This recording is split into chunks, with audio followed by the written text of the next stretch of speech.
Sant Jordi és l'epicentre de la rosa. Durant tota la jornada se'n dispensen prop d'un terç de les que es venen anualment a Catalunya. La diada d'aquest 2026 preveu un nou rècord d'afluència i es calcula que al conjunt del Principat es distribuiran vora uns 7 milions de roses.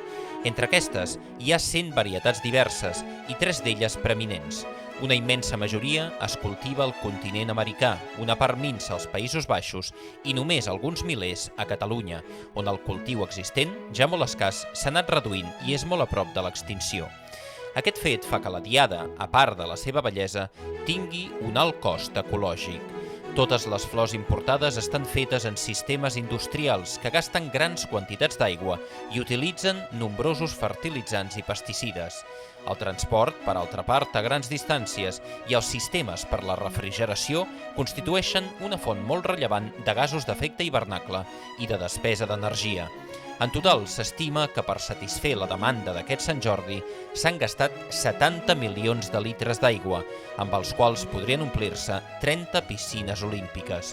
I s'han emès 20 milions de quilograms de CO2 equivalent, que contribueixen a l'escalfament global d'una manera rellevant i que equivalen als gasos que produeixen 4.000 o 5.000 cotxes durant un any.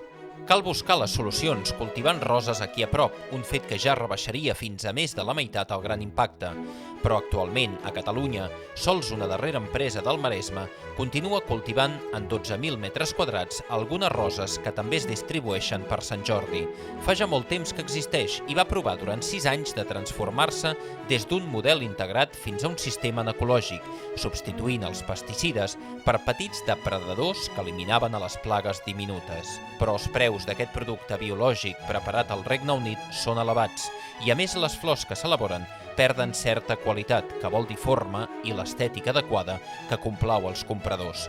Malgrat les moltes promeses, ni la Generalitat ni alguns instituts associats, com pot ser l'IRTA, no s'han interessat més per estudiar i poder ajudar els petits pagesos per produir aquest producte d'una forma respectuosa amb tot l'entorn.